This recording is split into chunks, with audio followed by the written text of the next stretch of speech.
শিবির নেতা নিজে আত্মগোপনে থাইকা অপহরণ আর গুমের নাটক সাজাইছে। প্রতিনিয়ত জাতীয় গণমাধ্যমে নিউজ হচ্ছে বিএনপি নেতাদের প্রকাশ্যে গুলি করা, হত্যা করা হচ্ছে। ইসলামী ব্যাংক নিয়ে আন্দোলন করা হচ্ছে, আদ্দিন হাসপাতালের লাইসেন্স বাতিল নিয়ে আন্দোলন করা হচ্ছে, গাইবান্ধার পলাশবাড়িতে রাম মন্দির স্থাপন নিয়ে প্রতিবাদ করা হচ্ছে। আপনাদের মনে প্রশ্ন আসতেছে না হঠাৎ করে এই ইস্যুগুলো কেন সামনে আসতেছে? কোন ঘটনাকে ধামাচাপা দেওয়ার জন্য এই ঘটনাগুলো ঘটানো হচ্ছে? মানুষের দৃষ্টি কোন দিক থেকে ঘুরে নিয়ে কোন দিকে নিয়ে যাওয়া হচ্ছে এবং কোন দেশের স্বার্থ হাসিল করার জন্য এই ঘটনাগুলো ঘটানো হচ্ছে? এর কেন্দ্রবিন্দুতে কারা বসে আছে, কারা কলকাঠি নাড়তেছে, এগুলো যদি আপনারা জানেন একদম অবাক হয়ে যাবেন। বাংলাদেশের দুইটা বড় বড় ইস্যুকে ধামাচাপা দেওয়ার জন্য এই ঘটনাগুলো অনেক আগে থেকে ঘটনা হচ্ছে। আর এখন বাংলাদেশের সার্বভৌমত্ব হুমকির মুখে রাইখা মানুষের দৃষ্টি অন্যদিকে ঘুরানোর জন্য এই ঘটনাগুলো ঘটানো হচ্ছে। কি কি ঘটনা, এগুলো জানতে হলে একটু অতীত থেকে আসতে হবে। 5 আগস্টে যখন শেখ হাসিনা বাংলাদেশ থেকে চলে গেল, পালায়ে গেল, আওয়ামী লীগের 14 গোষ্ঠী পালায়ে গেল। তারপরে বিভিন্ন রাজনৈতিক দল এবং সুশীল সমাজ বাংলাদেশে একটা গণতন্ত্র প্রতিষ্ঠা করার জন্য নির্বাচন দরকার বলে আওয়াজ তুললো। সেই নির্বাচন ভণ্ডুল করার জন্য বিশেষ দল আর কিছু ব্যক্তিরা বলল আগে সংস্কার হবে, আগে সংস্কার পরে নির্বাচন, নির্বাচন সংস্কার ছাড়া হতে দেওয়া যাবে না। এইটা বিএনপি সহ অনেকগুলো রাজনৈতিক দল এবং সাধারণ জনগণ মেনে নেয় নাই। তারা বলছে না, নির্বাচন হতে হবে, বাংলাদেশে গণতন্ত্র প্রতিষ্ঠা করতে হলে একমাত্র উপায় হচ্ছে নির্বাচন হওয়া। এরপরে যখন নির্বাচনকে কোনোভাবেই বাতিল করা যাচ্ছিল না বা দূরে সরে দেওয়া যাচ্ছিল না, তারপরে শহীদ শরীফ ওসমান বিন হাদিকে নির্মমভাবে হত্যা করা হলো। শহীদ শরীফ ওসমান বিন হাদিকে কেন টার্গেট করা হলো? সে কোনো রাজনৈতিক দলের নেতা ছিল না, সে কোনো বিশেষ দলের নেতা ছিল না, সে কোনো দলকে সাপোর্ট করতো না, না বিএনপি, জামাত, না এনসিপি, সবার বিপক্ষে তার কণ্ঠ ছিল ভোকাল। সে ইনকলাব স্লোগান দিয়ে বাংলাদেশে জনপ্রিয় হয়ে উঠছিল। সবার মাঝে যখন জনপ্রিয় আর ভাইরাল হয়ে গেল, তখন তাকে টার্গেট করা হলো। কারণ ওই সময় শহীদ শরীফ ওসমান বিন হাদিকে যদি হত্যা করা হয় তাহলে সারা বাংলাদেশ উত্তাল হয়ে যাবে, সেই ইস্যুকে কেন্দ্র করে নির্বাচন বন্ধ করা যাবে। তাই এই ওসমান হাদিকেই টার্গেট করা হয়েছে। ওসমান হাদিকে টার্গেট করার পরে বিচার না হলে নির্বাচন হবে না, এই স্লোগান তুলে ধরা হলো। এরপরেও যখন তারা তাদের যে উদ্দেশ্য সেটা সফল করতে পারলো না, তারপরে কেরানীগঞ্জের বিএনপি নেতাকে গুলি করে হত্যা করা হলো। বিএনপি নেতাদের বাধ্য করা হলো এই কথা বলতে যে এটা একটা বিচ্ছিন্ন ঘটনা।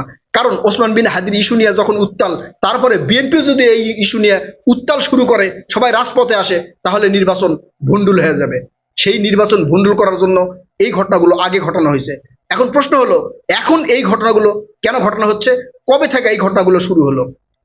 যখন ভারতের পশ্চিমবঙ্গের ক্ষমতায় আসলো শুভেন্দু অধিকারী, শুভেন্দু অধিকারী নির্বাচনী প্রতিশ্রুতিতে মেলা ধরনের কথা বলছে, বাংলাদেশ নিয়ে কথা বলছে, মুসলমান নিয়ে কথা বলছে। সেই শুভেন্দু অধিকারী ক্ষমতায় আসার পর থেকে সীমান্ত দিয়া বিএসএফ বাংলাদেশে পুশিন করা শুরু করলো।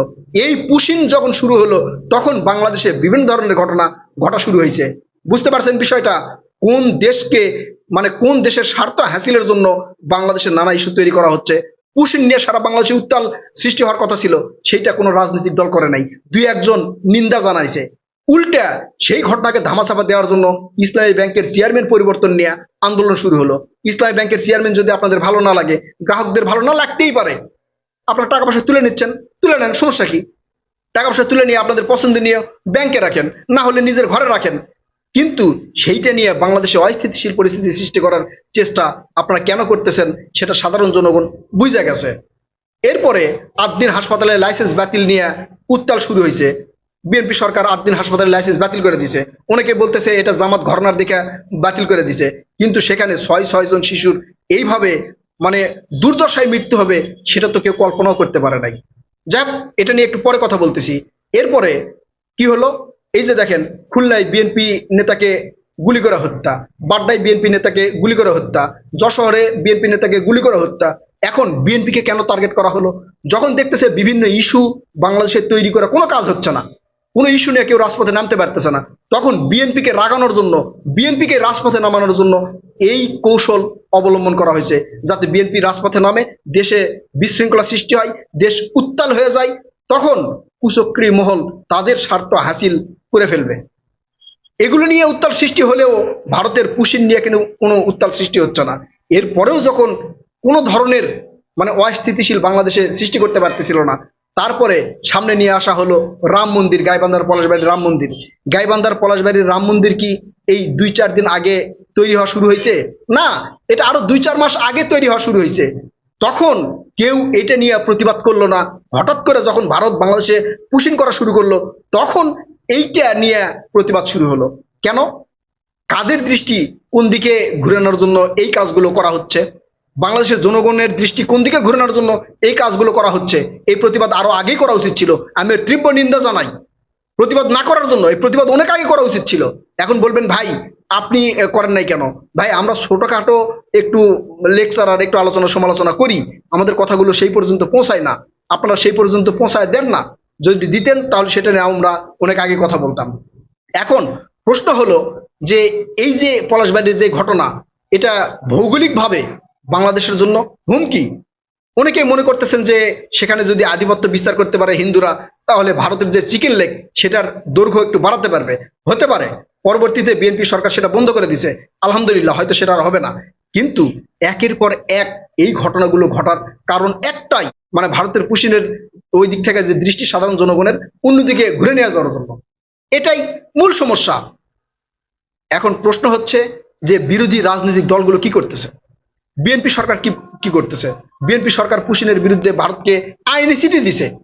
একটা দেশের সরকার হিসাবে আইনি চিঠি দেওয়া ছাড়া মানে কোনো প্রতিবাদ করতে পারে না। হয়তো বিএনপির কিছু নেতাকর্মী রাজপথে নামতে পারে, এটা ঠিক আছে, কিন্তু ওই দেশের তো আইন মানতে হবে।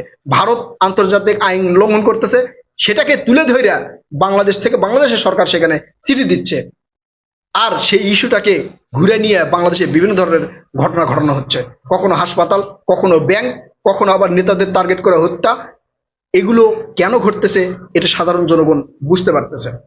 এখন প্রশ্ন হচ্ছে এগুলো থেকে আমরা মুক্তি পাবো কিভাবে? এগুলো থেকে মুক্তি পেতে হলে সাধারণ জনগণের সোচ্চার হতে হবে। না হলে এই দেশ আরো মানে ধ্বংসের দিকে যাবে, সার্বভৌমত্ব হুমকির মধ্যে পড়ে যাবে।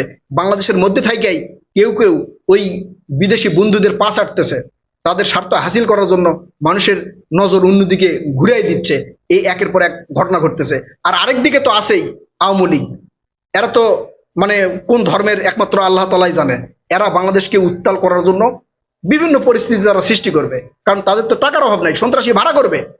এই যে 16-17 বছর ধরে কোটি কোটি টাকা লুটপাট করছে, সেই লুটপাটের টাকা দিয়ে সন্ত্রাসী ভাড়া করবে।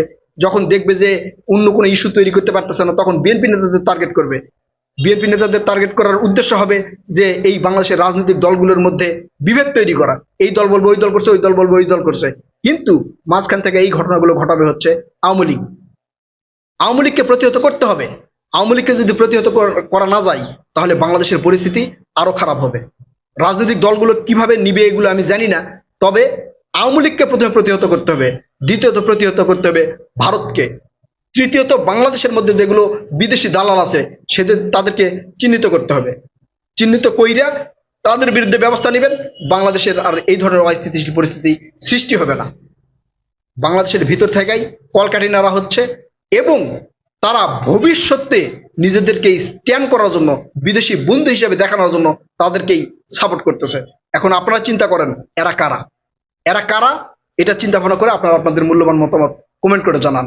কথা হবে নতুন কোনো ভিডিওতে। ততক্ষণ পর্যন্ত ভালো থাকবেন ইনশাআল্লাহ। আল্লাহ হাফেজ।